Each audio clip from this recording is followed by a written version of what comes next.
Hello everyone! How's it going? Oh my god, my gain is up so high. I am so sorry. Oh, there we go. Okay, hopefully that should be better. How is everyone? How are we doing? Welcome in. Lukic is already suggesting that we have a poll, so I guess we could do that. Asking, how do we eat an Oreo? The cookie is O, the icing is re. Oh my god, there's options to remove and discard the icing, to just eat the icing, to dunk in milk, to go in raw. Oh my god, or just bite into it like a normal cookie. Yeah, I mean, obviously you dunk it in milk when you can. I feel like the whole Milk's favorite cookie thing was a really fucking successful, oh my god, what do you call it?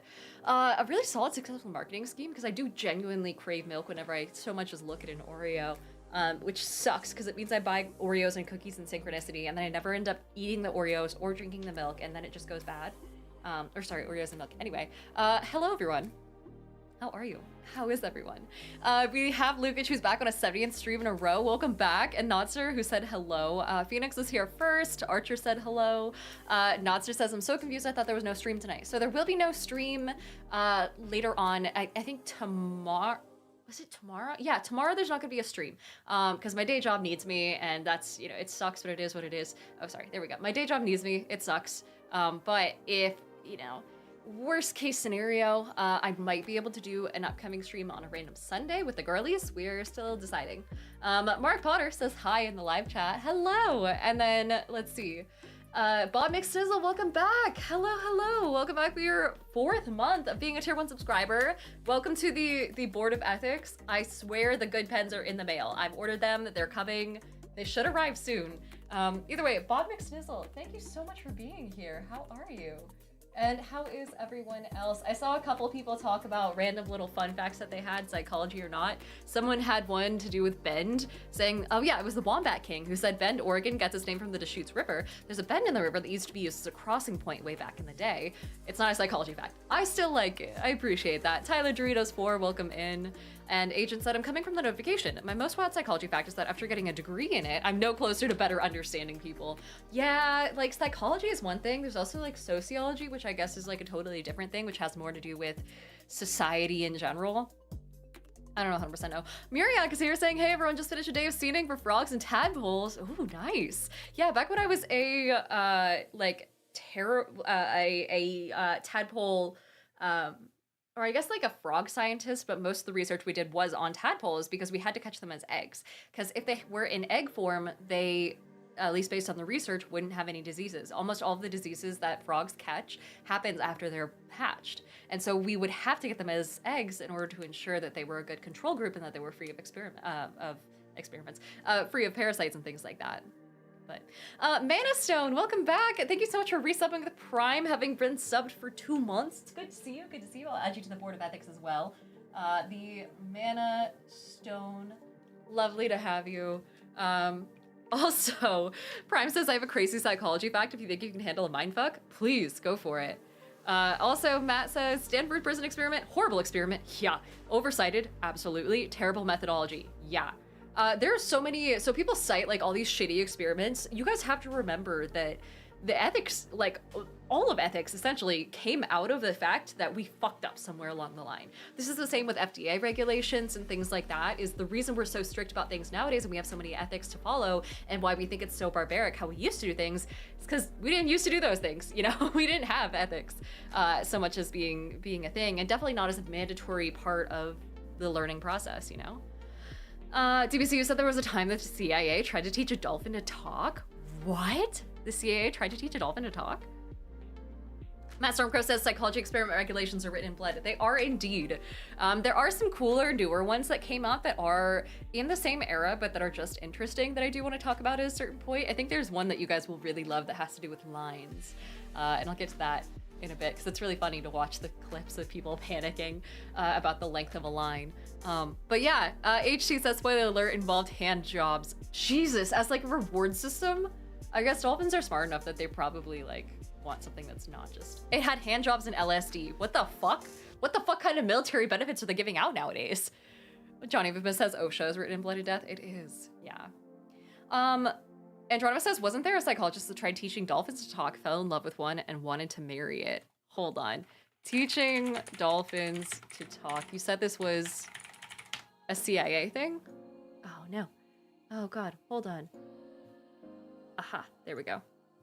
The Dolphin Who Loved Me. The NASA-funded project that went wrong in the 1960s.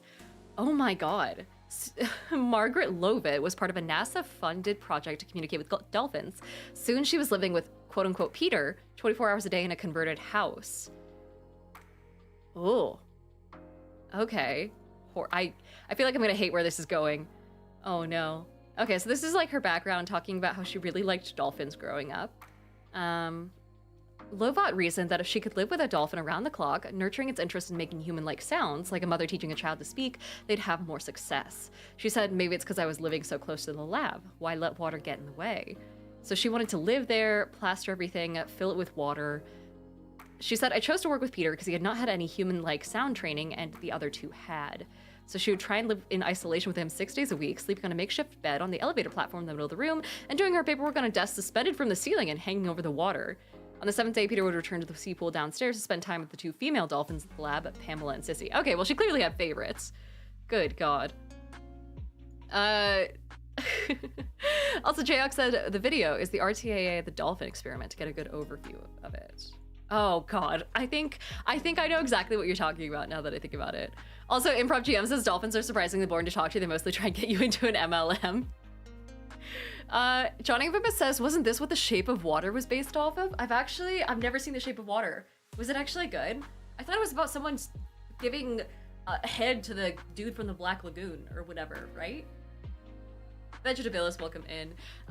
Let's see. Prime says your brain can hallucinate entire realities, and it does so every day. Our brains predict what's out there, and our senses confirm or deny it. We don't passively see reality, we're creating it.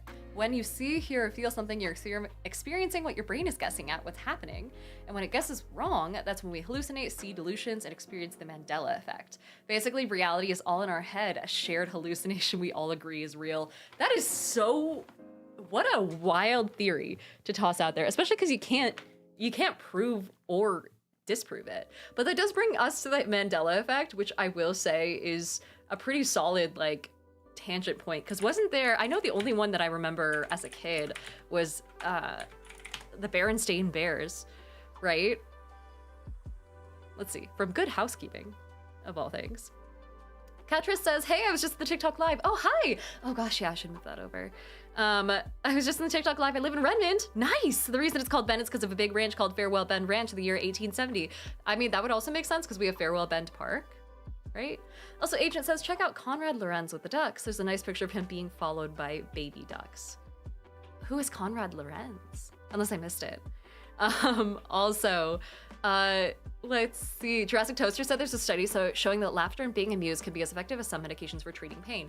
I do also remember that a Mythbusters episode forever ago did this thing that they like basically had people shove their hand into freezing cold water. And after a while, if you shove your hand into like a bowl of ice water, it will start to hurt. Like your hand physically feels pain from the coldness of it, right? And then they did this thing where they were like, hey, you know, if you swear a fuck ton while your hand is immersed in this water, will it lower your perceived pain tolerance? Or like raise your pain tolerance, lower your perceived pain? And the answer was yes. Apparently, like, swearing helps you feel or manage pain, I suppose. Either way, the Budman, welcome in. Having resubscribed with Prime, welcome back for your second month, Budman. It's good to see you. How are you? The Budman will add you to the board of epics. Lovely to have you. Matt says the brain's perception is on a 100 millisecond delay, so you're reacting to a world slightly lagging. It also means that certain events are so fast, they kill you before you could possibly perceive them. Oh, that'd be the goal though, right? Is making sure that your death is just so quick that you don't care.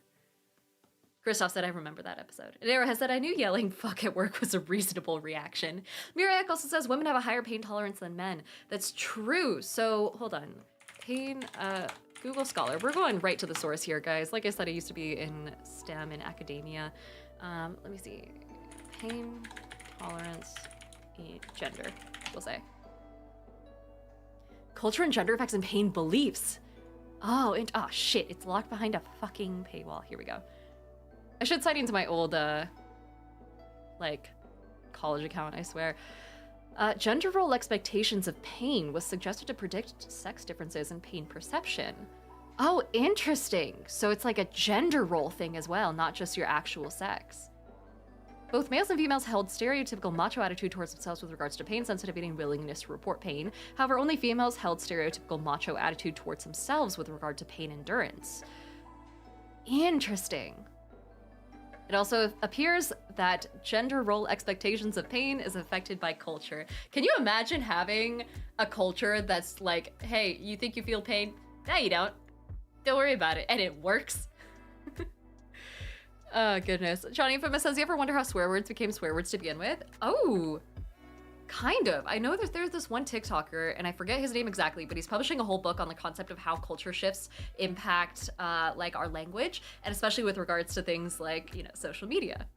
But oh, Matt says the delay in your brain's understanding of things and the fact that you can die with enough lag to not realize you're dead yet is one of the reasons why the Titanic submarine implosion was probably not felt by anyone in it. Death implosions happen that fast. I didn't even know this Titanic. Oh, that submarine. I thought like the Ocean Gate one. I was like, I didn't even know the Titanic imploded. That's crazy. Anyway, let's see. What else were we talking about? You're My Dank says Nick Cage did a Netflix show about the origins of swear words. Nick Cage did that? Seriously? Of all people? Also, Katara says it's a psych thing, right? Or psyche thing. So like in essence, men in America are supposed to not cry and be the strong one. I guess so. Like this, I guess we could go back into this. Mind you, this is a study from 2009 and it's not very long. There's probably more info out there somewhere. Despite lack of sex differences in pain threshold, pain tolerance did show a significant sex effect. There's sex-related dissociation between pain tests, and females were found to have greater pain reports than males only in high levels of stimulation, but not around pain threshold. So I'm guessing there's two different like variables there that I'm not smart enough to understand. HG says, may I die peacefully in my sleep like my grandpa, not screaming like his passengers. Christoph says Titanic imploded. What an iceberg. Jesus Christ. Matt Stormcrow said, fun fact, all known cultures have some form of profanity or foul language. Dude, can you imagine if it's all known cultures and all known like forms of language, then any animal that's getting close to the concept of having a language is also getting really close to having like their own slurs. How insane would that be? Because don't cows have like regional moo accents and things, right? I don't know. Things get insane when you get into psychology. Like we were talking about the Mandela effect, right? And we have this whole list of them here. Sound off if you recognize any of these, by the way. I don't think they'll affect me as much because I don't know a whole lot about pop culture. But essentially, if you don't know what the Mandela effect is, right?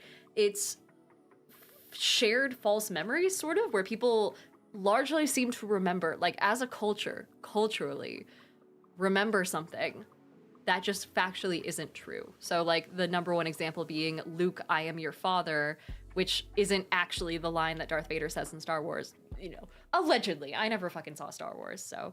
Christoph says the day a squirrel calls me a slur, I'm fighting nature. I'm gonna go dump so much oil in the ocean the minute a squirrel calls me a slur. And let's see, Prime Z says, it's proven. We've literally created the terms we use to describe things. Throwing a ball, for example, our brain only knows what it is because we've experienced it based off of what we described. So everything we do is unknown to our brain at first thought, which is why we have to think about it. It's all a hallucination. Ugh. Okay, where were we? Yeah, new examples of the Mandela effect from the spelling of Berenstain Bears. So I thought it was Berenstein Bears fucking ages ago. The entire existence of things. I know the Fruit of the Loom logo is one as well. Oh my gosh, Red Storm, hey, thank you so much for subscribing. Welcome back for your 15th month of being a sub as well. Holy shit. Also, Coda says the Luke one, just phonetically and cooler sounding line. I know, yeah. I mean, that could also be because we have listened to it and heard it that way so much, right? Because we have this thing where humankind is like predisposed to liking things that we've seen over and over again. So that's why if you look at yourself in a mirror, you're like, oh, okay, like this isn't bad. And then you go out and you see a picture of yourself from the same night and you're like, oh, why does this picture not look like me? Or this doesn't feel as nice. And, you know, something like that. And it's mostly because you are used to seeing yourself in a mirror, so you're used to seeing yourself reversed. And so if you go out and you see someone else look at you the correct way, flipped, you know, as they would normally see you in real life, you're not as used to it, so you don't like it as much, which is a crazy thought, right? Let's see. DBC said birds are already able to curse. Every sound they make is foul language. Ah, goodness. And also Jackal says I despise Sigmund Freud because of the little Hans study. Do you know about that study? I don't think so. And also Arrowhead said the Fruit of the Loom logo was a Mandela effect thing. I'm pretty sure, yeah. So if you look up the Fruit of the Loom logo, Mandela effect, there's like a thing where one of these is wrong. You either do or do not have this little cornucopia. And I swear to God, I remember the cornucopia was there. And like, apparently it just never was. I remember it curving in this exact same direction too and having these exact same tones. So I don't fucking know. But yeah. Akoto says there is a cornucopia. Apparently not. Let's see.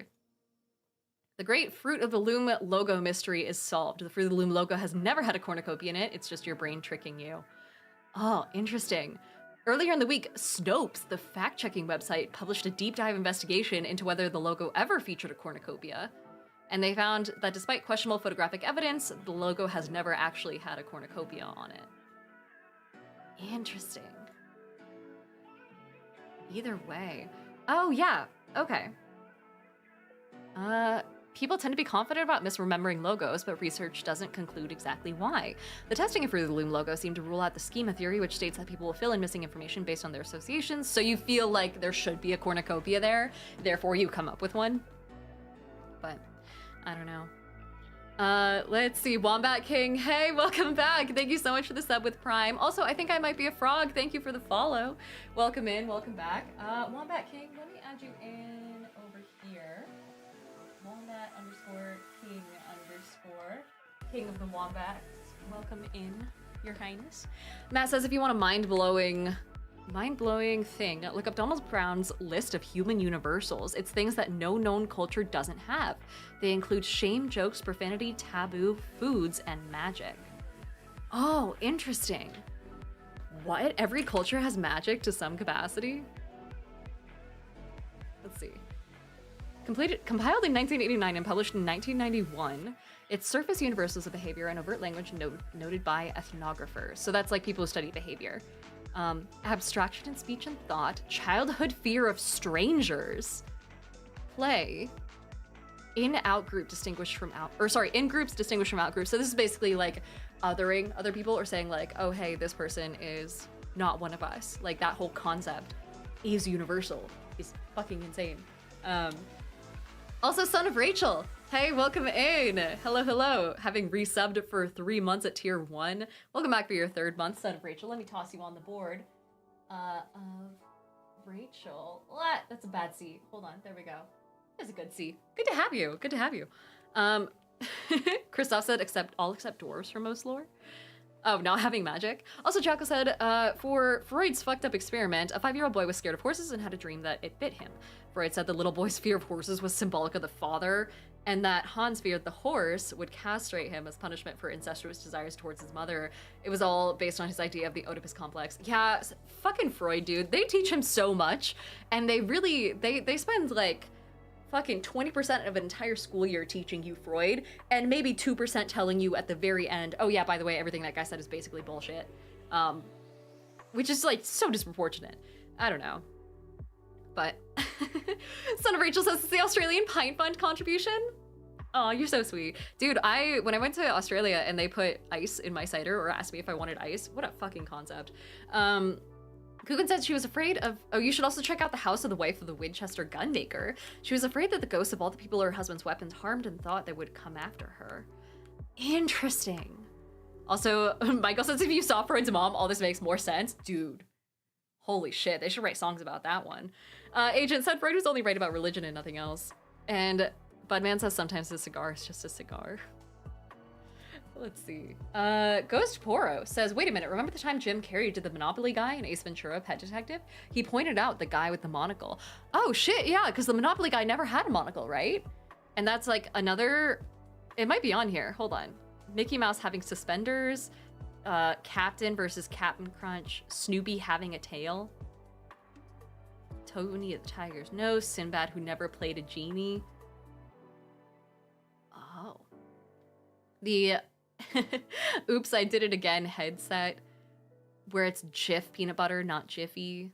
Looney Tunes versus Looney Tunes. This is the one I fucking hate, the Berenstain Bears versus the Berenstain Bears. I thought it was Berenstain this entire time. Why would you call it the Berenstain Bears? Where's the stain? Curious George's tail was never there? So he's a gorilla. He's a chimpanzee. I guess that makes sense. He's not really like a monkey. Sex and to the City, Febreze, Oscar Mayer. Where? Here we go. The Monopoly Man and his monocle.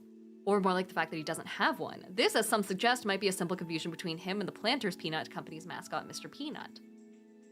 Oh my god, Pikachu's tail is on here? Though many of us remember black detailing on the Pokemon character's tail, in reality, it's just yellow. I mean, it has a brown base, though. That counts. Also found encoded says the author's name was Berenstain. Oh. That tracks. Cheez-It versus Cheez-Its. Double stuffed Oreo. To be fair, double stuffed Oreos were always this. I never had this one. Mona Lisa's smile. People claiming that she used to have a more obvious smile. And also talking about the fact that C-3PO has a silver leg. The robot isn't all gold. He has one silver piece on his right leg. Oh. Wild. Arrowhead says it's a black tip that gets misremembered. And Mirek says, oh yeah, the Winchester house. If I get the job I applied to, I'm probably gonna end up living near it. Oh, what a concept. Let me see. Winchester house. Haunting. We'll look up. The Winchester Mystery House. Is this the same one? What state are we looking at? I don't know. The name Winchester is really common, and this looks like it's way more of a way more of a tourist attraction. Let's see. 100 years and counting. Winchester Mystery House is a mansion in San Jose, California that was the personal residence of Sarah Winchester, the widow of firearms magnate William Winchester. Okay, Sarah Winchester. She developed rheumatoid arthritis. House renovation. Earthquake. As a tourist attraction. Okay. After her death in 1922, the house became a tourist attraction. Literally 9 months later? Are you fucking kidding? The body's not even cold by then. Coogan says she started making hallways that led to nowhere to confuse the ghosts. Interesting. There was an annunciator in there for calling servants. The stairway has 44 steps, but rises only 10 feet because of her height. Let's see. It doesn't seem to be there. In September, as of 2022, the house is owned and operated by Winchester Mystery House LLC, which is a private company that represents the descendants of the Browns. Captive of the Labyrinth author Mary Jo Ignofo wrote that tour guides are required to follow a script emphasizing fabrications and inaccuracies. Oh, interesting. Wild. So it looks like the tour itself is pretty much based off of things that people are trying to, like, I guess, emphasize her insanity. But friends, neighbors, and workers for Winchester were distressed when they read about superstitious claims being made about the house in Winchester and were upset the Browns were making money from falsehoods. They described Winchester as clear-headed and savvy with finances and business than most men. There were many room additions and deletions made to the home after Winchester's death. Isn't it wild how they call it like a room deletion, as if you can just do it in The Sims? Matt says, I went there as a kid, it freaked me out and I cried. Really? Labyrinthine construction. Okay, here we are. The belief that Winchester built her house in its strange maze-like manner to confuse and keep spirits from harming her, and that her sanity was questionable, started in the mid-1890s, and has grown since her death. The doors and windows that open to nothing, unusually shallow stairs, stairs that end in ceilings, interior barred windows and trapdoors on the floor are used to confirm Winchester's spirituality and poor state of mind. However, thanks to paranormal investigators, these house oddities have simple explanations. The barred windows were previously exterior windows that blocked off as the house additions grew. The doors and windows that opened to nothing resulted from the 1906 earthquake and the severe damage that happened to the house. The small steps were built because of Winchester's declining health. The trapdoors were constructed in a greenhouse room where excess water could run and be piped to the outdoor garden. And after the damage from the earthquake, the Winchester did not build the house. Oh, interesting. According to Joe Nickel, claims that local residents heard ghostly music coming from the house are explained by the fact that Winchester just likes to play the organ when she can't sleep. Oh. Also, HG said, Diana, did you hear that the astronomer CEO got fired this past week? Are you kidding? Yeah, obviously got fired. Dude, fucking got fired, stepped down, is probably losing everything. Ugh, what a dumbass you have to be. Anyway, Daydreamer, here's your hydrate. By the way, the hydrate today is back to mango flavor. We're kind of sticking with the sunny flavors, you know? I don't know, I quite like it. HC says she's a demon trap in the basement. Ugh, fucking wild. Also, Christoph says playing the organ when you can't sleep. There's an innuendo there. Oh gosh. Actually, that would be a fucking, be a hilarious innuendo.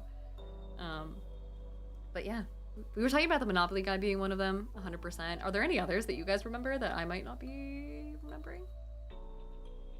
Because I'm not very good at Mandela effect things, mostly because I just don't know things. DBC said all that for a Coldplay concert. I didn't even know Coldplay was still doing concerts, dude. Ugh. Also, Arrowhead says I can't look at Bubbly and not think of the Michael Bublé commercials. Michael Bublé commercials. Did he do that for Bubbly?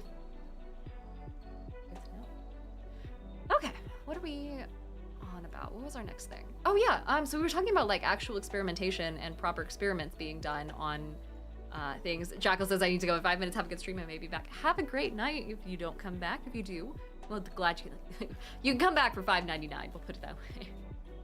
No. Oh, also Coogan says I think there's a Mandela effect to do with the Pringles man, but I'm not sure on that one. I think that's the same as the. I want to say that's the same as the Monopoly Man one. Mr. Rogers' theme song? Okay, well it looks like the further down we go in the list, the more like one word alterations there are, like the difference between It's a Beautiful Day in the Neighborhood versus It's a Beautiful Day in this neighborhood. Beam me up, Scotty, as opposed to Scotty beam us up. Talking about Tom Cruise's sunglasses. Yeah, these are some pretty old ones. Smokey the Bear? It's not Smokey the Bear, it's just Smokey Bear? This dude's an Oregonian icon. What do you mean? Also, Wombat King says Coldplay is second in ticket sales across the music world behind Taylor Swift. Can you imagine that being the reason that Coldplay is like getting back into resurgence? Ugh, goodness. Fountain Coda says there's a Mandela effect about there being a Mandela effect about the Pringles man, but it's really a Mandela effect about the Monopoly man. That's what I figured, because the Pringles man also doesn't have a monocle, right? Or does he? Am I insane? Oh god. We've reached the am I insane portion of the stream, everyone. There were other studies. Let me see if I can find it. Psychological study about line length. This one's really cool. Yeah, the Ash conformity experiments. Oh, okay, you guys are gonna love this. So, if you're any kind of nerd, you're gonna love it. A long time ago, there was an experiment that was done to test essentially conformity, right? How much people are going to basically just go along with whatever the fuck other people say. Also known as the Ash paradigm, conducted by Solomon Ash, trying to see if people just yield to a majority group, even if the majority group just has objectively wrong opinion, right? Kashkal said the Mandela effect is actually a conspiracy to see how far they can gaslight us. This whole time. Good God. Let's see. And then Rah Rah, hey, Diana with the deep cuts. It's hello, welcome in. Guys, everyone say hi to Rah Rah, by the way. Yeah, we're talking about a bunch of like psychological nonsense. Your Bud Dank says Smokey's name could be Smokey Bear, but Smokey the Bear is like Dan the Man. It's fine, that's not a Mandela effect. Thank God, because my childhood would be ruined. Do you guys remember that one Smokey the Bear commercial where some kid was like, and this haunted me as a child, right? They had all those, hey, if you light a fire in the woods, put it out sort of things. And one of the commercials was people essentially doing what looked like really violent acts. Like someone was taking a shovel and just like slamming it against it was like a businessman just slamming it against the ground in a dark forest, and the camera angles were all like weird and jittery. And then someone else like dropped a bucket full of liquid onto something from a tree up high. And it was also like really dark and really scary looking. And then it would cut back and the dude was actually just like beating out a fire with a sword, and then, or sorry, a shovel. And then the kid was like sitting in a tree, but just pouring water on a fire. It was a weird fucking experiment, dude. It scared the shit out of me when I was a kid. HG says this reminds me of a schizophrenia simulation video I saw on AP Psych. That still scares the shit out of me. I never saw that in AP Psych. What? Really? Oh, that would be fucking wild. What would that... Is it like... Oh, I don't even want to think about it. They've done like videos like that in VR quite a bit, where you can do like a thalassophobia or like swimming or like deep dive VR thing, especially if you're afraid of water. Cash Cow said, seriously, Fruit of the Loom straight up lied to us about their logo. I was there during the old Magics, I remember it. And also Bob McSizzle says, are you sure this isn't a fever dream you had? Yeah, I'm Mandela affecting myself about Smokey the fucking bear. No, this is a thing. Hold on. It would be the 2000s. Smokey the Bear commercial shovel. I'm sure this will get it. Smokey the Bear wildfire prevention. Okay, hold on. Smokey, I should probably not Google Smokey the Bear, because that's apparently not it. Something that says Smokey is within. Practice wildfire safety. No, because Smokey the Bear holds a shovel. Shovel. Water bucket. There's got to be a way to find this. Okay, he advocates the use of a shovel and something else. No, this isn't it. Because it doesn't have a businessman beating a fucking fire to death with a shovel.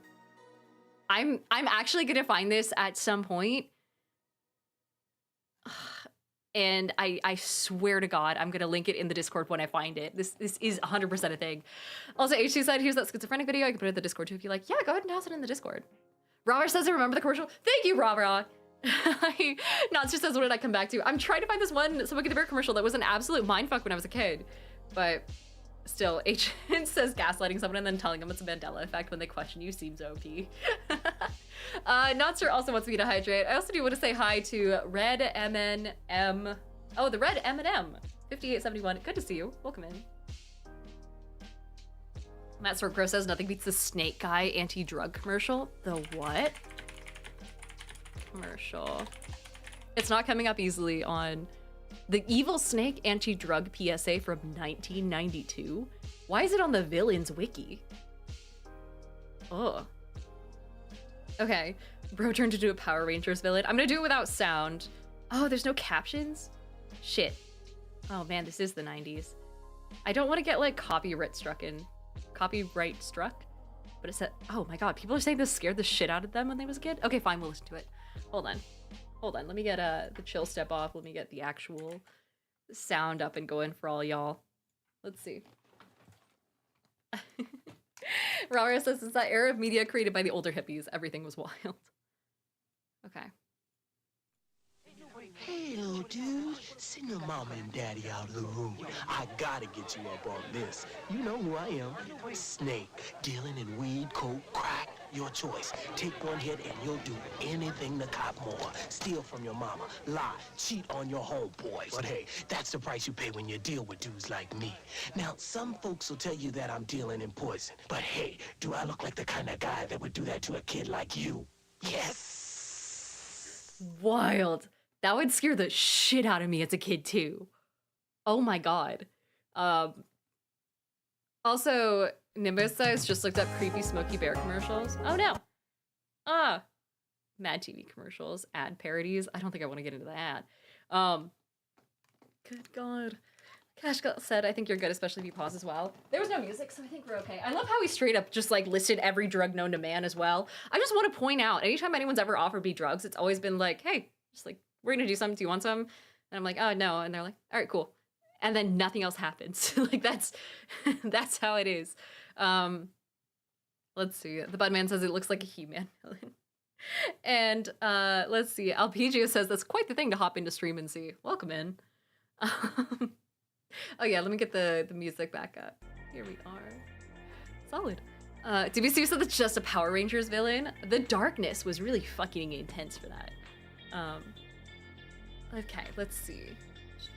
Crumpleton says, look up Urbach-Wythe disease. The amygdala cells calcify and the person experiences no fear. There's a famous anonymous woman named SM who has to be kept confidential so people don't take advantage of her. So wait, hold on. You just stop feeling fear? Urbach-Wythe disease. a very rare recessive genetic disorder with approximately 400 reported cases since its discovery back in 1929. It's an autosomal recessive condition, so it's very easy to not get it, essentially. So you have to have like 2 carriers who are really fucking unlucky to get a kid who has it. It's the most simple form of like gene passing ons. Okay, neurological symptoms, dermatological changes. Wait, it changes your skin too? Symptoms begin in infancy and are a result of thickening skin and mucous membranes. The first symptom is often a weak cry or hoarse voice due to thickening of the vocal cords. Lesions and scars also appear on the skin, usually the face and distal part of the limbs. Distal is like furthest away from the center of the body. So like the edges of your fingers and things like that, which is the result of poor wound healing and scarring that increases as the patient ages. So you begin to look like you're made of wax or has a waxy appearance. Interesting. You get respiratory tract infections. You can have hair loss, keratitis. Ooh. Okay. 50 to 75% of diagnosed cases also show bilateral symmetrical calcifications on the medial temporal lobes, affecting the amygdala and periamygdaloid gyri, I think. Okay, so it affects memory. People can suffer impairment in episodic memory for strongly emotional stimuli, particularly those associated with fear. So it doesn't seem like you don't get afraid. It seems like you just like don't remember being afraid. Hey, Cole, welcome in. Guys, we're talking about scary psychology and scary shit. Wait, hold on. Cole said Shadowlord 420 hates me? What did you do to my boy? What happened? Oh, also, hello. We're talking about scary psychological shit and like interesting psychology facts and experiments and things like that over time. We started talking about like Mandela effects and things like that. Crumpleton says there's an episode of Invisibilia that interviews SM. It's super fascinating. Oh, I wonder if she's mentioned here. A woman with Urbach-Wiethe disease, SM, was a woman unable to feel fear. She has been extensively studied, which helped determine the function of the amygdala. Interesting. That's nice that she like, yeah, she has a type of brain disease. She's also known as SM-046. Fascinating. I mean, that is kind of nice that she's like, you know, helping out with scientific research. She revealed no fear in response to exposure and handling of snakes and spiders, including tarantulas, a walk through a haunted attraction, the sanatorium specifically, or fear-inducing film clips from the Blair Witch Project, The Shining, and Silence of the Lambs. Instead, she was only interested, curious, and excited, although she expressed emotions appropriate to the film content, such as happiness and disgust, when viewing non-fear-inducing film clips. She's not immune to all fear, however. Along with other patients with bilateral amygdala damage, she was found to experience fear and panic attacks with greater intensity than normal people, essentially. In response to the stimulation of subjective experience of suffocation via carbon dioxide inhalation. Oh, if you inhale too much carbon dioxide, you can give your, you can like demo suffocation? Ugh, weird. Crumpleton says she once got mugged, but she didn't realize that her life was being threatened. Oh. Also, Cole says I can't tell you why Shadowlord hates me because you gotta complete a story. What if I accidentally make him hate me? I don't want to alienate my husband. What's the male term for wifey? Hubby? That's it. I guess I always have Dorian. Kamashita says, I can't find the studies on it now, but my favorite psychology thing is the bully's mirror, where most of the time the first 3 things the bully says to you are likely their 3 biggest problems they see in themselves at that moment. I want to believe that. I should find a study on it, because part of me is also like, that's just something that they tell you in order to, you know, tell you to get back at your bullies. Also, Notster says, have we had a food diversion yet? Not yet. And Matt says, weird psych fact, there are no known cases of a blind person developing schizophrenia. Really? Interesting. Have they had cases where someone was schizophrenic then went blind for unrelated reasons? Wild. Also, Coogan says the feeling of drowning and suffocating is not triggered by a lack of oxygen, it's the buildup of CO2. So you could just like safely have someone inhale carbon dioxide to the point that they feel like they're like is this safe? Can you just expose someone to this? Physiological effects, diagnosis. So this is like the actual problem. They're not saying how it's used. Yeah, in response to simulation of subjective experience of suffocation by a carbon dioxide inhalation. Here we go. They actually have the study here. Fear and panic in humans with bilateral amygdala damage. Here's the full study. Details of each patient's panic attack were described in supplementary panic descriptions. They have panic descriptions? Oh, interesting. Hold on. Oh, yeah. SM had sensations of shortness of breath and smothering, palpitations, derealization, feelings of unreality, and fear of losing control.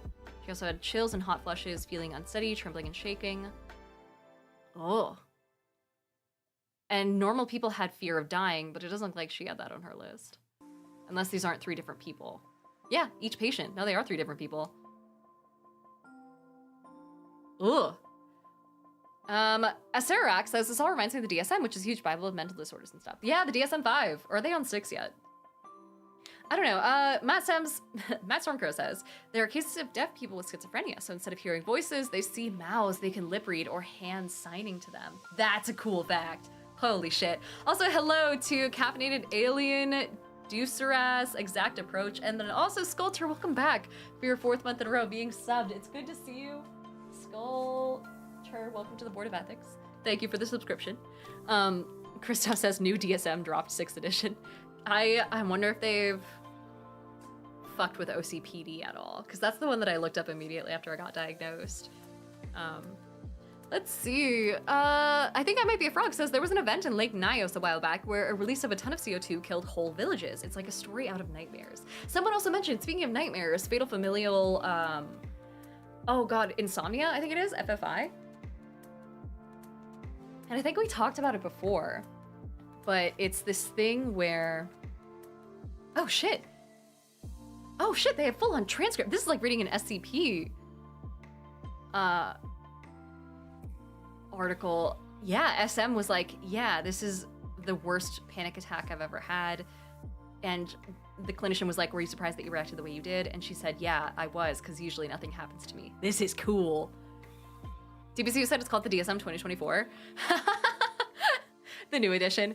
They'll put out the errata here soon. The DSM Monster Manual 2025. Nimbus Comics says, I'm not really a human psychological experiment, but the military once tried to use pigeons as a navigation system for missiles. They trained the pigeons to peck a button to receive food, replace the button with a cutout of an enemy battleship, then put them in front of a screen that would recenter the pneumatics based on how far off center the pigeons were pecking. Actually wild to me. Oh, what a concept.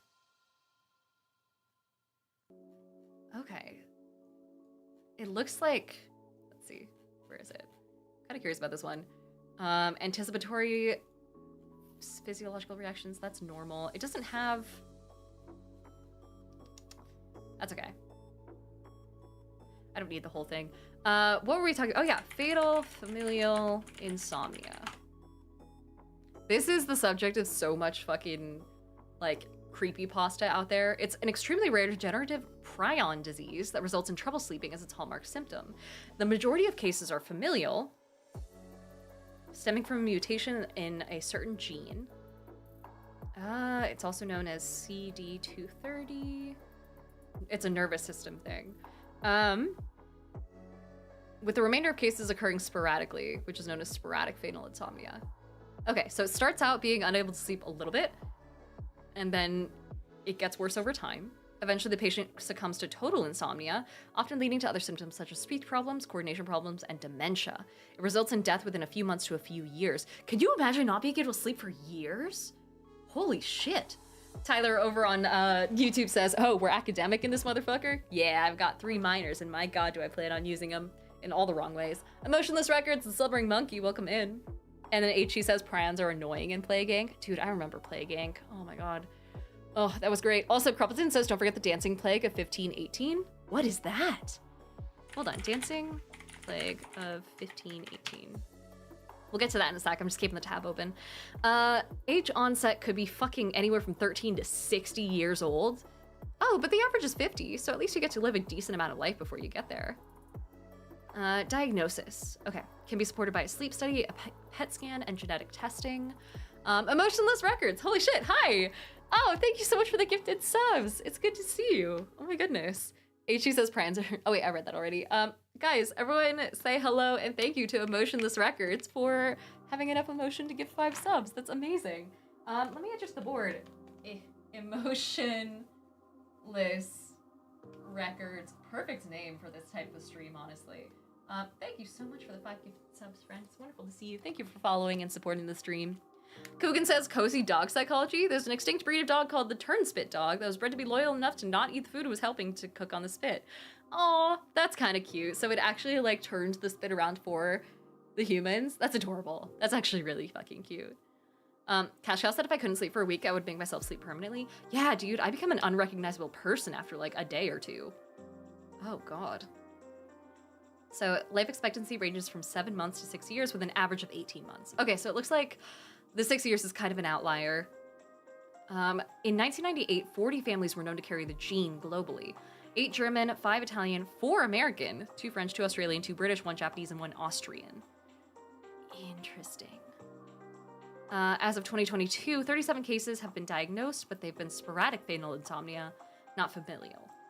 Okay, so they have a different mutation in the same gene. They don't have a specific mutation that this article is referring to. Ooh. An article published in 2006, 2 people wrote of a 52-year-old American man who was able to exceed the average survival time by nearly 1 year, with various strategies that included vitamin therapy and meditation, different stimulants and hypnotics, and even complete sensory deprivation in an attempt to induce sleep at night and increase alertness during the day. He managed to write a book and drive hundreds of miles in this time, but nevertheless, over the course of his trials, the man succumbed to the classic 4-stage progression of the illness. The 4-stage progression is hypertension, insomnia, tremors, and character changes. Oh, but that's years later. TGA and cognitive impairment, autonomic disturbance, so your latent functions essentially, and then death eventually. Fucking wild. Emotionless says, dropping some subs for D&D tonight. Have a good night. You too. Enjoy D&D. Also, Matt says, oh wait, Christos says, got 3 miters and gonna use them. Since when does Diana quote the church? Jesus fucking Christ. Matt says, Operation Wandering Soul was a psychological experiment by the US military in Vietnam, which recorded and played tapes to sound like dead ghosts of soldiers to freak enemy soldiers out and get them to desert their positions. There have been some crazy things that people have done over time. I know that, wasn't it like Alexander the Great who had absurdly large armor made? And so anytime that he left a campsite behind, he would sometimes make it a bit obvious and more easy to find. So if someone were scouting around and they found one of his army's campsites, they would see extremely large armor scraps left behind, and then the opposing army would then just hear about how fucking huge his warriors were, right? Here's the hydrate for you, painting tentacle. Thank you so much. Let's see.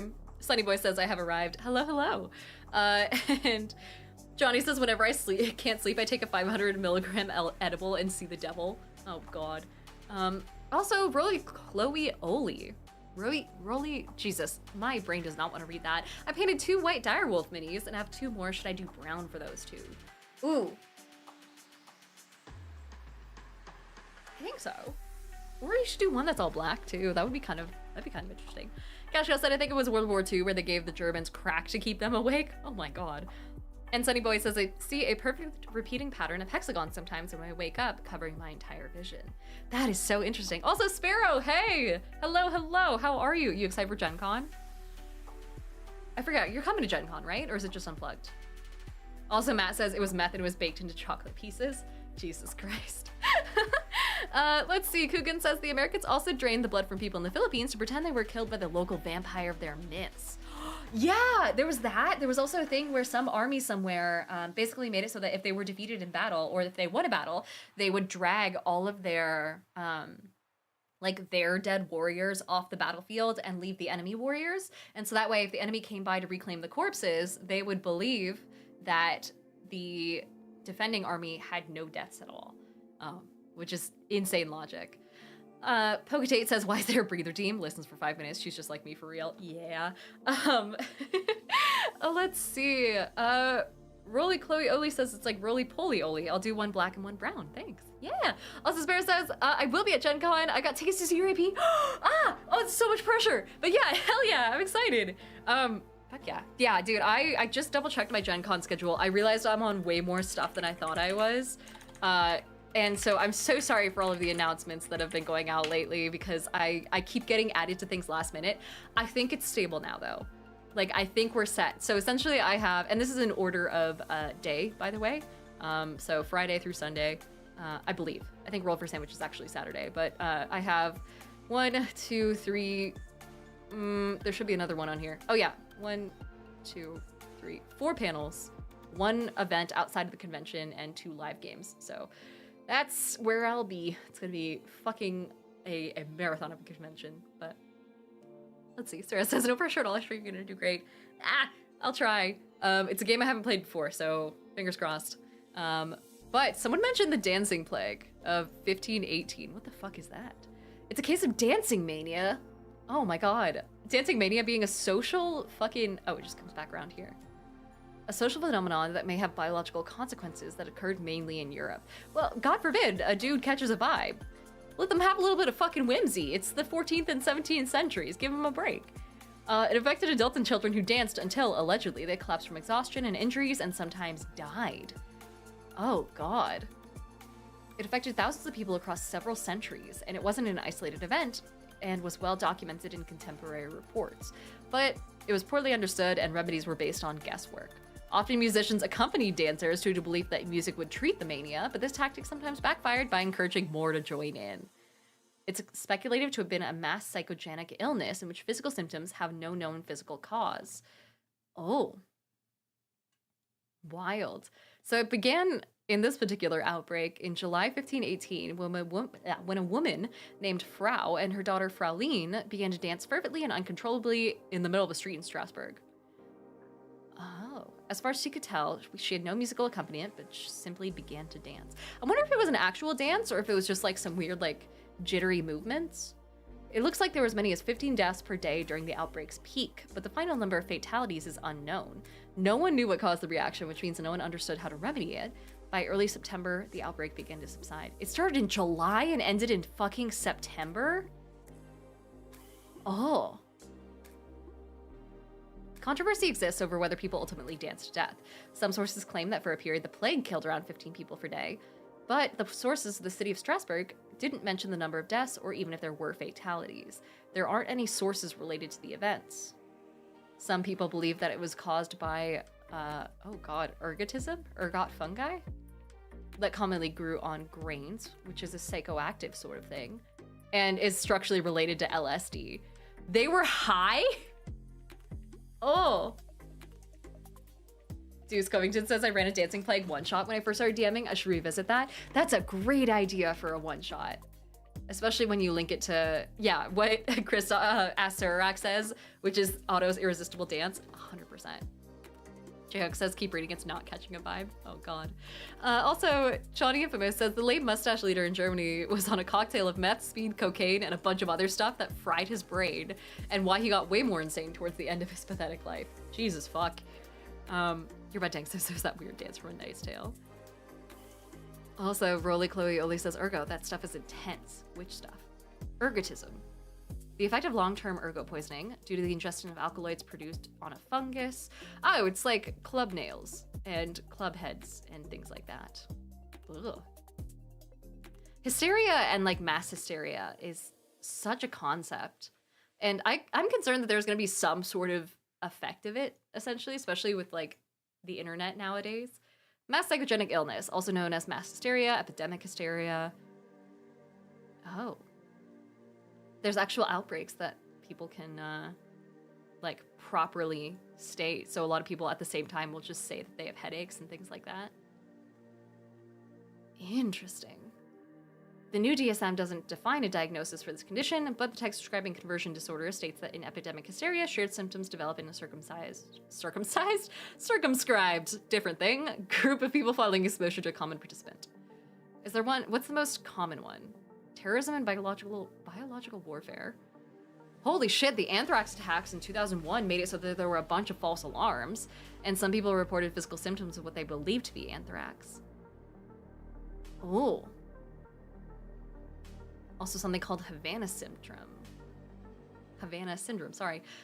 Some staff stationed at the US Embassy in Cuba reported medical symptoms that initially were attributed to sonic attacks and later to other unknown weaponry. Fucking wild. It's a socially constructed catch-all category for an array of pre-existing health conditions, responses to environmental factors, and stress reactions that are lumped into a single label. Social media.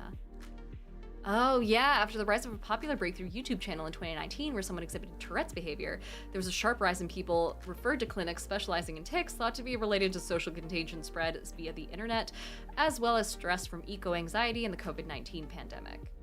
Social media was the primary vector for transmission and that it predominantly affects adolescent girls. Ooh.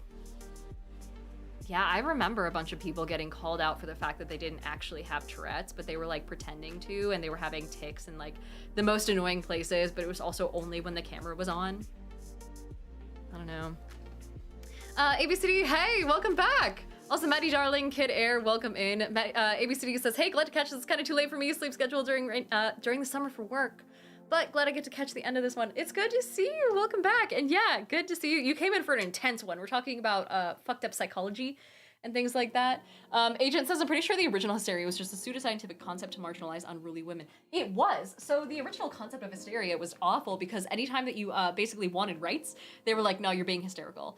So it's still kind of coming back into play as like a very insulting term, specifically when used towards women, is like if you call someone hysterical, it's largely based in sexist roots, is the belief. But ABCDE, welcome in and welcome back. Sorry that it's a little too late for you. Hopefully work is going okay this summer. HE says lobotomy for you. Indeed. Let's see. But yeah. Herd mentality, hypochondriasis. So the herd mentality sort of thing kind of goes back to the Ash experiment that I was going to talk about. I don't know if you guys have heard of this. It's essentially this experiment where, yeah, here we go. Groups of 8 male college students participated in a simple perceptual task.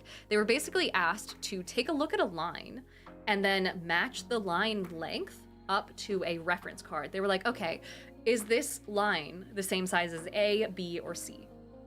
And they'd be like, yeah.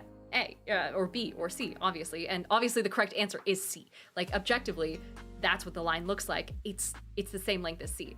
And so they would sit there, and everyone would go around the table and answer one by one. And we had the control person sit and be, like, kind of towards the end of the line.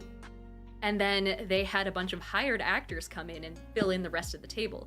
And then they started with one of the hired actors, and they were like, okay, you know, how long do you think the line is? What do you compare it to? And they gave the wrong answer. And then you can see in this guy's like eyes, he like looks at the person, he's like, what the fuck are you talking about? And then the next person goes, and he's like, yeah, it's A. And then the next person goes and also gives the wrong answer and also says it's A. And then by the time it gets to the one person who's not in on it, he just goes ahead and agrees. And he agrees with everyone else because he's like too scared to essentially disagree with everyone. So it's fucking wild. So yeah, when there was no pressure to conform to everyone else in the group, you got it right, like, you know, most of the time.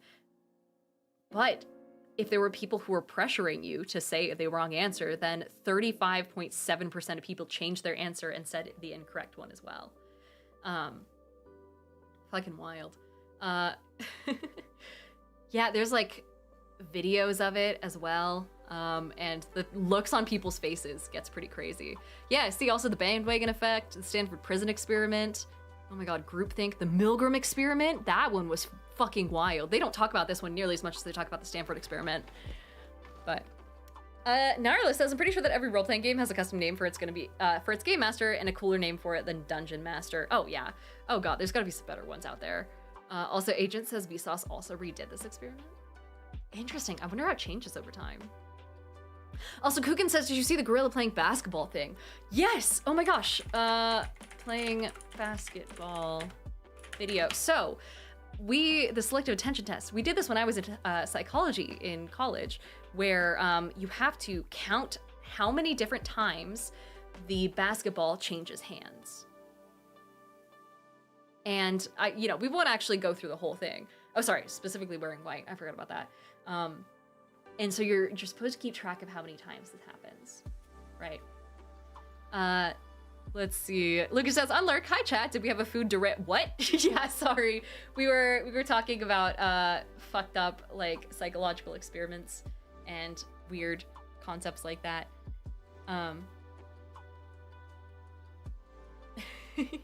But yeah, you know to look for it because we mentioned it. But the general idea of this video is like you count how many passes there are, And because you're trying so hard to make sure that you're getting it right, Arrowhead says all I see is a gorilla. I'm so sorry. Yeah, so since you're trying so hard to watch the basketball, you do not notice the gorilla. Mind you, you have to not know that it's coming in order for this to work. But yeah. There's a bunch of other things, like the marshmallow test is one of my favorites to cite, where it's basically like a delayed gratification test where they would take a bunch of kids and they would give them a marshmallow. And they were like, hey, if you wait for 2 minutes without eating this marshmallow, we'll give you a second marshmallow. And the kids obviously don't have great fucking ability to not eat a marshmallow when it's right the fuck in front of them. Some people even would try and eat like little bits of the marshmallow and hope that it counts. Some people would like try and turn it inside out, eat the inside, and then put it back. And then eventually, the kids did get the marshmallow. And it was shown that the kids who actually waited and had that delayed gratification and, could hold off until the second marshmallow came had better just overall, I think it was like, oh God, they were just higher IQ or something like that later on in life or some such thing. It was like, if you could deal with delayed gratification, you make better decisions in life. Essentially, so versus like short-term gratification. But yeah, Hard Home says change blindness is also fascinating. Yeah, Notster says delayed gratification is worse gratification. And also Nirla says like go full Ariana Grande and lick it, but don't eat it. I don't know if they told the kids whether or not that counted. I honestly can't remember. The Milgram, hold on, or not the Milgram experiment. We'll get to that. Although Matt says don't. It's really dark. It is, but it's important. It's important history. Because it tells you why it's so fucked up to say something like, I was just following orders, as if we need more examples of that, but you know what I mean. Cashgirl said, so kids who could wait now have anxiety as adults. Yeah, marshmallow test, delayed gratification. Also known as the Stanford marshmallow experiment? Oh, right, because Stanford is an actual place. I thought it was just like a fucked up, like they just named it after the prison experiment and not for the fact that it was conducted at Stanford University. I forgot Stanford University was an actual place. So it started in 1970. Let's see. Oh, it doesn't reliably predict adult functioning anymore. They changed it. Okay, back when I was a kid and I learned about it, it doesn't actually explain willpower, and it's more explained by the fact that people have certain economic backgrounds.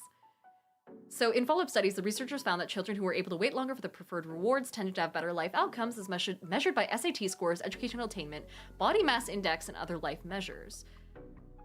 But when people actually had like a diverse population, over 10 times larger than the original study, when they retested it, they showed only half the effect of the original study.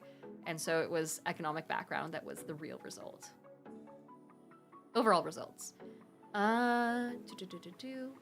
The frustration of waiting for a desired reward is demonstrated nicely by the authors when describing the behavior of the children. They made up quiet songs, they hid their head in their arms, pounded the floor with their feet, fiddled playfully and teasingly with the signal bell, verbalized the contingency, prayed to the ceiling, and so on. In one dramatically effective self-distraction technique, after obviously experiencing much agitation, a little girl rested her head, sat limply, relaxed herself, and proceeded to fall sound asleep. Genius. Right there. As Cashgirl said, Stanford is where the prison experiment was done too, in a basement. Okay, here's the follow-up studies. Where's... yeah, it looks like people are just challenging these. From an extended... Here we go. Delay of gratification in adult outcomes. The marshmallow test does not reliably predict adult functioning. No clear pattern of moderation was detected between delay of gratification and either socioeconomic status or sex. So girls don't do better than guys, for example. Or AFAB children versus AMAB children. Someone asked about the Stanford prison experiment. I will do my best. Let's see. Stanford prison. Yeah, I figured it'd show up fast. Okay, this is also known as the Zimbardo prison experiment. That's how I learned it. That says you need to look at the replication crisis whenever talking about psychological experiments. The replication crisis.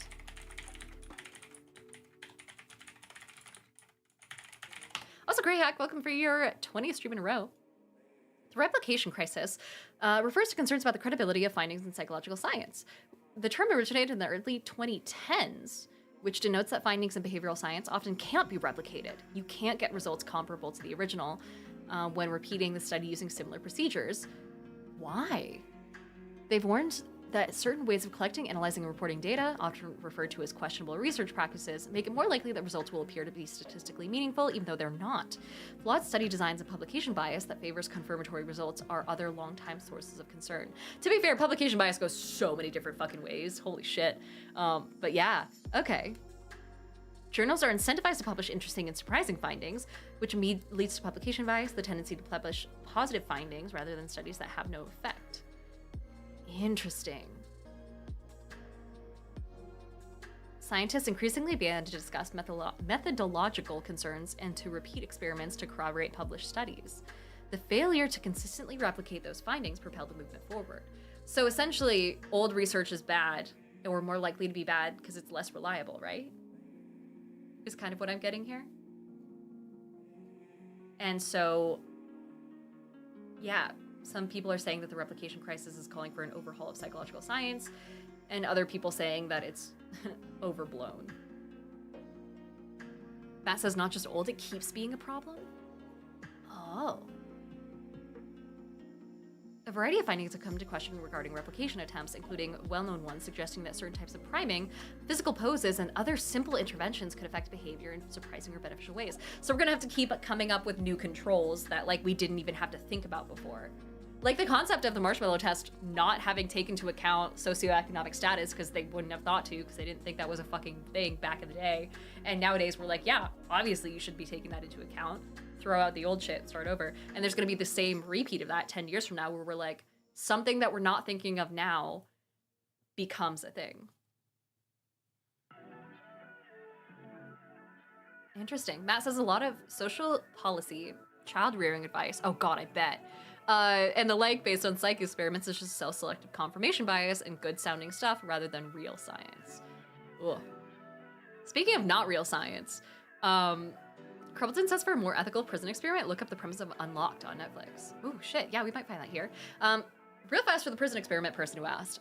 Essentially, a long time ago, people simulated the effects of a prison by taking a bunch of college kids and basically saying like, hey, we're gonna organize you into two groups. Some of you are gonna be prisoners, some of you are gonna be guards. The volunteers selected to be guards were given uniforms designed specifically to de-individuate them, so uniforms that made them all look the same. And they were instructed to prevent prisoners from escaping. The experiment started officially when prisoners were arrested by real police of the area. During the next 5 days, psychological abuse of the prisoners by the guards became increasingly brutal. After a psychologist visited to evaluate the conditions, she was troubled to see how study participants were behaving, and she confronted Zimbardo. He ended the experiment on the 6th day. It's critiqued as an example of an unethical psychological experiment, and the harm inflicted on the participants during the post-World War II era prompted American universities to improve their ethical requirements and institutional review for human subjects. Let's see. So what actually happened? Okay, so they screened 75 people who applied and 24 were selected.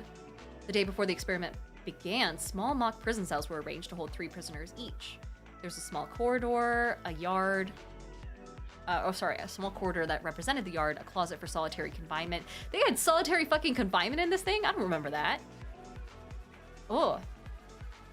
Okay, so the prisoners were told to stay in their cells and the yard all day and night until the study was finished. Meanwhile, the guards were to stay in a different environment separate from the prisoners. The guards were given access to special areas for rest and relaxation and were told to work in teams of 3 for 4 8-hour shifts and were not required to stay on site after their shift. Ooh. Okay. The guards were instructed not to harm the prisoners physically or withhold food or drink, but to maintain law and order. They were given wooden batons to establish their status, de-individuating clothing similar to that of an actual prison guard, and mirrored sunglasses to prevent eye contact and create anonymity. Oh god, they were also instructed to refer to prisoners by number rather than by name to diminish the prisoner's individuality. With no control, the prisoners learned that they had little effect on what happened to them, ultimately causing them to stop responding and give up. Ooh. Events. Okay. Wow, they have full-on events where they, like, have pictures of them getting arrested, the lineups, Guards sprayed fire extinguishers at the prisoners to reassert control after they refused to leave their cells to eat in the yard. 3 backup guards were called in, and the guards said to the others that these are dangerous prisoners and tried to use psychological warfare to dissuade further rebellion. The guards removed all the prisoners' clothes, removed mattresses, and sentenced the main instigators to time in special detention. The guards separated and rewarded prisoners who had minor roles in the rebellion. The 3 spent time in the good cell, where they received clothing, beds, and food denied to the rest of the population, and after 12 hours, they returned to their old cells that lacked beds. The guards were allowed to abuse their power to humiliate the inmates. They had them count off and do push-ups arbitrarily, restricted access to bathrooms, and forced them to relieve themselves in a bucket in their cells. Goodness. There's a lot of, like, yeah, movies about these. People began breaking down. Oh, gosh. Wild. HC says, a person is smart, people are dumb, panicky, dangerous animals, and you know it. Agent K from Men in Black. Yeah, so de-individuation is an entire other thing. The de-individuation is the concept where essentially if you are in a crowd and it's like 2 things. It's like partially when you're wearing a mask or a costume of some variety, then you are less of an individual, more of a mob, more of a crowd. Or when you're just in a large group of people in general, and responsibility for any one given thing that might happen could fall on you, but it could just as easily fall to anyone else. So the concept of de-individuation is the reason that we get like riots in the street after certain football games and things like that, for example. So it gets crazy. Arrowhead says, we love a good old-fashioned, unethical, questionably legal experiment. We had that on lock in Massachusetts with our lovely state hospitals back in the day. And also Nirla says, people are basically shit as a group. Individuals can be good, but humanity as a collective sucks. Yeah, so here we go. Loss of self-awareness in groups is what de-individuation is. Overviews. Yeah, awesome. So it seeks to provide an explanation, it's just a theory, for a variety of anti-normative collective behavior, such as violent crowds, lynch mobs, etc. It's also been applied to genocide, has been posited as an explanation for anti-normative behavior online and in computer-mediated communications. Interesting. Applications. It's the perceived loss of individuality and personal responsibility that can occur when someone participates as part of a group. It can cause a person to be more likely to donate a large amount of money to charity, but it can also cause them to seem more likely to engage in mob violence.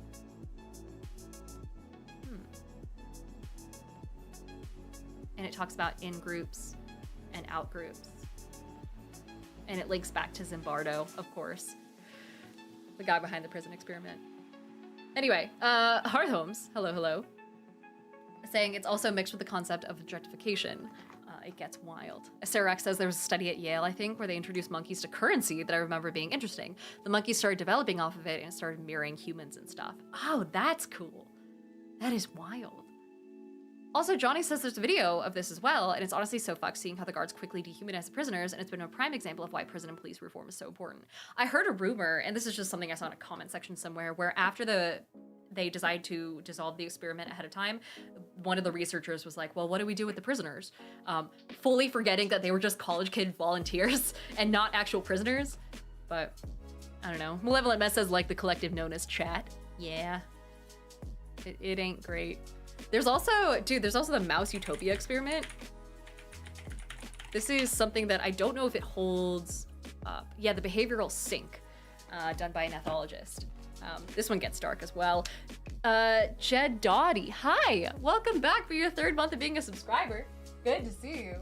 JEDDAWDY. Lovely to have you. Thanks for being here. Sorry, my cables are absolutely fucking everywhere. But have you guys heard about this one? This might be more of a biology thing. Matt says the rat utopia is directly related to the rat park experiment I mentioned above. Oh, I think I missed the rat park one. Oh yeah, for instance, the rat park experiment that informed a lot of drug policy turned out to just be completely garbage because they proved rats would just drug themselves to death if given all the drugs they want, but they gave the rats no other stimuli. If you gave the rats other things to do, none of them drug themselves to death. Yeah, it doesn't seem like it would hold up very well. But also Civics, hey, saying I just woke up from my birthday party last night. Hey, happy late birthday. Oh, amazing. Well, I'm glad you made it. Glad you survived. Also, El DeVito 18, welcome in. Good to see you, good to see you. Behavioral sink is a term invented by ethologist John Calhoun to describe, this guy did a lot of shit from what I understand, to describe a collapse in behavior that can result from overpopulation. Let's see. In the experiments, Calhoun and his researchers created a series of rat utopias in enclosed spaces. Let's see. Where rats were given unlimited access to food and water, enabling unfettered population growth. He coined the term behavioral sink. And then in Scientific American in 1962, he published an article titled Population Density and Social Pathology on the rat experiment. Then he later did it on mice as well. He became an animal model of societal collapse and has become a touchstone of urban sociology and psychology in general. So he was working at the Institute of Mental Health. So he placed 32 to 56 rats in a 10 by 14 foot cage in a barn. Every room was specifically created to support a dozen matured brown Norwegian rats. They could maneuver between rooms using the ramps, and they had unlimited water, food, and also protection from predators, as well as from disease and weather. So they were in mouse paradise or rat utopia. Let's see. Many female rats were unable to carry the pregnancy to full term or survive the delivery of their litters if they did. An even greater number, after successfully giving birth, fell short in their maternal functions. Among the males, the behavior disturbances ranged from sexual deviation to cannibalism, and from frenetic overactivity to a pathological withdrawal from which individuals would emerge to eat, drink, and move about only when other members of the community were asleep. The societal organization of the animals showed equal disruption. The common source of these disturbances became most dramatically apparent in the populations of our first series of 3 experiments, in which we observed the development of what we called behavioral sink. Animals would crowd together in the greatest number in one of the 4 interconnecting pens in which the colony was maintained. As many as 60 of the 80 rats in each population would assemble in one pen during periods of feeding, and individual rats would rarely eat except when they were around other rats. So, extreme population density is developed in the pen adopted for eating, leaving the others with sparse populations. Infant mortality ran as high as 96% among certain groups. Okay. Calhoun's work was not simply about density in a physical sense, as a number of individuals per square unit area, but also about degrees of social interaction. So social density is also key.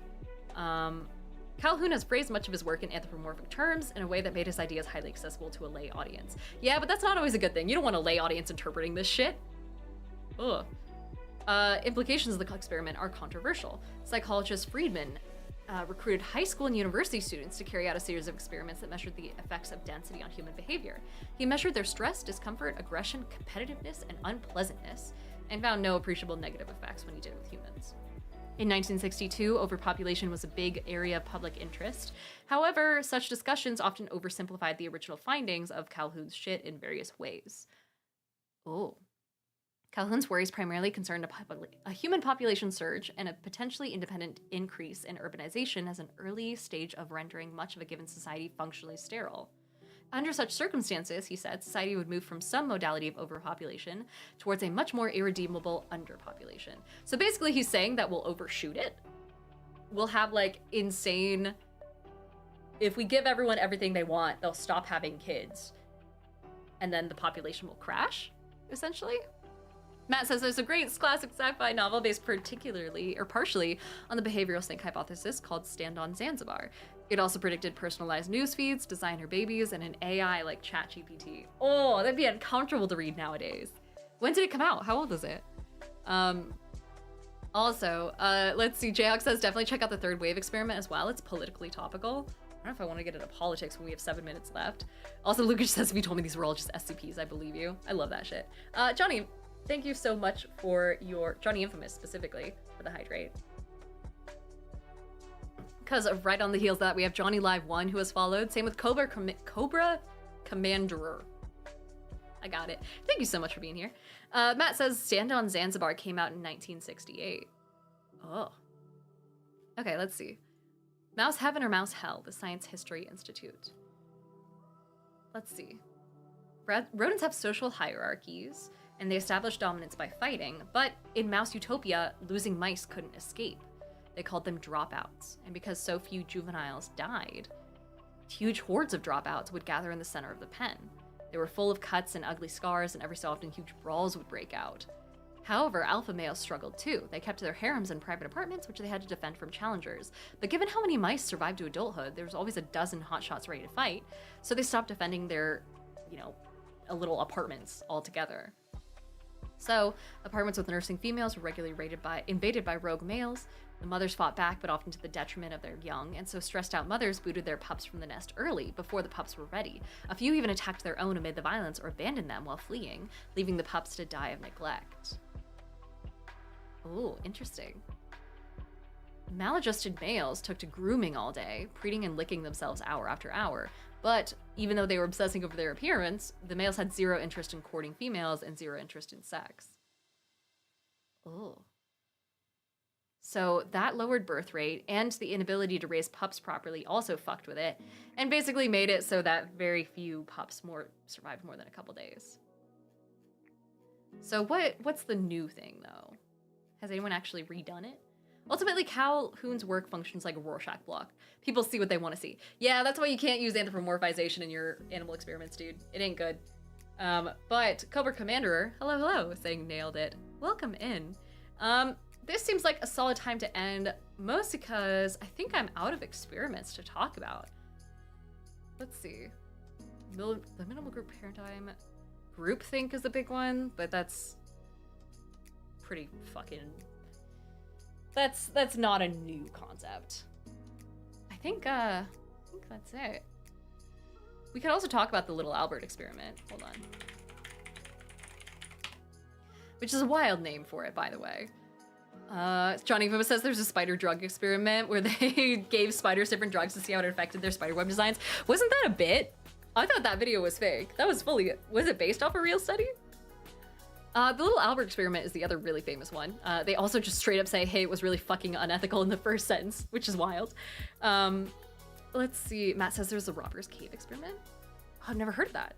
I'll go through this one fast. But the aim of this study was to condition a phobia in an emotionally stable child. They chose a 9-month-old infant from a hospital, referred to as Albert for the experiment, and Pavloved him, essentially, into being afraid of animals. He was given... exposed to a white rat, a rabbit, a dog, a monkey, masks with and without hair, cotton wool, burning newspapers, and other stimuli, and he wasn't afraid of them at the beginning of the test. Then later, he was placed near a white laboratory rat and was allowed to play with it, but they made a loud sound behind Albert's back by striking a suspended steel bar with a hammer each time the baby touched the rat. Albert responded by crying and showing fear, and after several times of doing this, he was presented with only the rat. And then, when he saw the rat, he became very distressed, crying and crawling away, and basically became afraid of the rat because he associated the rat with noise. Then anything that had fur on it, including a Santa Claus mask with white cotton balls in the beard, triggered that fear. But it didn't work with everything that was hairy. It only worked for, furry things, if that makes sense. Although Watson had discussed what might be done to remove Albert's conditioned fears, he chose not to attempt such desensitization with Albert, and it is thought likely that the infant's fear of furry things continued post-experimentally. Ugh, goodness. Anyway. Oh, Matt Stormcrow says that the Robber's Cave experiment showed how intergroup conflict increased and decreased between groups of children. Oh, that's just like Lord of the Flies, right? I feel like I've heard of this. Robber's Cave experiment. From Simply Psychology. One of the most cited studies in social psychology. Let's see. The hypotheses tested were, when people who don't know each other are brought together to achieve common goals with a group activity, they produce a group structure and create their own hierarchy. Once formed, two in-groups brought into a functional relationship under conditions of competition and group frustration, attitudes, and appropriate hostile actions about the outgroup and its members will arise. These will be standardized and shared to varying degrees by group members. So basically you can form groups that will then create their own hierarchies, and if you have those groups interact, they'll hate each other. So 22 boys were all Protestant, had two parents, white middle-class backgrounds, and they were divided randomly into two groups, and neither was aware of the other's existence. Then they were transported to Robbers Cave State Park in Oklahoma. The members of each group got to know each other for the first 5 to 6 days, and they bond through common goals, cooperative discussion, planning, and execution. They developed an attachment to their groups, chose names for their groups, the Eagles and the Rattlers, and stenciled them onto shirts and flags. Then, for 4 to 5 days after that, the two games came into contact with each other, where, oh my gosh, they did baseball, tug-of-war, and other competitive activities. They also gave prizes to the winning group, like a medal and a multi-bladed pocket knife, with no consolation prizes being given to everyone else. Oh, goodness. They got pretty hostile. Prejudice was only verbally expressed at first through taunting or name-calling. Situations were also devised where one group gained at the expense of another. For example, one group was delayed getting to a picnic, and when they arrived, the other group had eaten their food. Oh, that's fucked. The Rattlers ransacked the Eagles' cabin, overturned beds, stole private property, and they became so aggressive that the researchers had to physically separate them. Ugh. Fucking wild. Eventually, they did conflict resolution, I suppose. And it just talks about realistic conflict theory, which posits intergroup hostility and conflict arise when groups compete for limited resources. Scary shit. Oh my god. Also, Jane Elliott says, Crippleton says, Jane Elliott's Blue Eyes, Brown Eyes experiment. Even if you don't go over it on stream, check it out offline. It's fascinating. Yeah, I'll have to do it offline because we are out of time. But Jayhawk says that we mentioned the monkey ladder experiment yet. That one's interesting too. Oh, why does that sound familiar? That sounds really fucking familiar. Oh, shit. Okay, I'll look it up after stream. Johnny Infamous for the last comment says, there's this documentary on Hulu called The Contestant that was this Japanese game show where they recorded a guy's life 24/7 for almost 3 years while keeping him completely isolated. He knew he was being recorded but didn't know it was live, and his everyday life was being live streamed for the whole world to see. Weirdly enough, he was technically the first video game streamer, and he's the reason why the eggplant emoji is a euphemism for ding-dongs. What? Really? The Contestant. Why? I feel like I've heard of this. I know I said I wouldn't look into anything else. The Contestant was in 2023?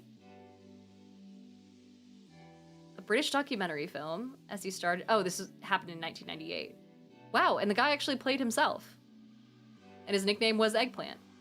He was challenged to stay alone, unclothed in an apartment, a Japanese reality television show on Nippon Television.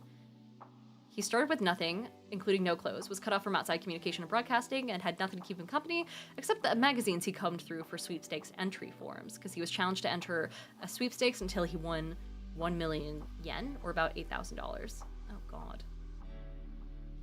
Wild. So this is real? No. It can't be.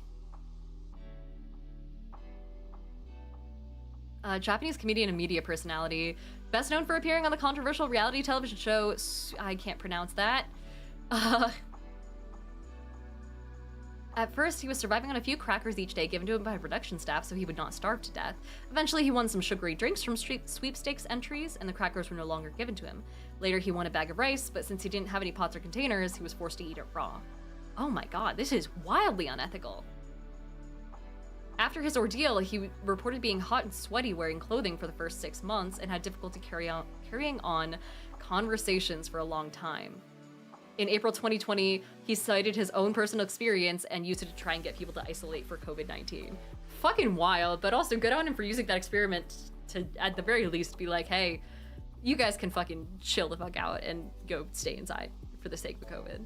Either way, I'm gonna call it there. Thank you guys so much for hanging out with us. Again, we don't have a stream tomorrow, but we will on Wednesday and possibly over the weekend. So if you're still watching on TikTok, I'm gonna say goodbye to you now. And then for those who are over on YouTube and Twitch, for YouTubers, I will see you guys Thursday for an exclusive stream and back here tomorrow for, Wednesday for another stream as well. And then you guys, of course, over on Twitch are gonna get sent over to a friend of mine. Budman says goodnight, Diana. It was lovely seeing you guys. It's amazing seeing you guys always.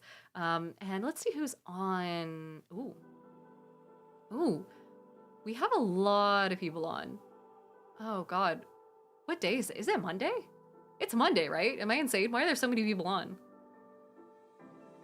Oh, okay. Well, we could go talk to Gnome Ann, who is going to be playing 1,000-Year-Old Vampire with chat. Or we could go say hi to Concho, who is pushing for partner right now. One of the two. Thoughts? 1,000-Year-Old Vampire or just chatting? No, man? Hell yeah. All right, we'll go. Oh god, it's split. Oh no, Nasser says it's Monday all day except it's Tuesday for me. Okay, I'm gonna send you guys to No Man because she just started.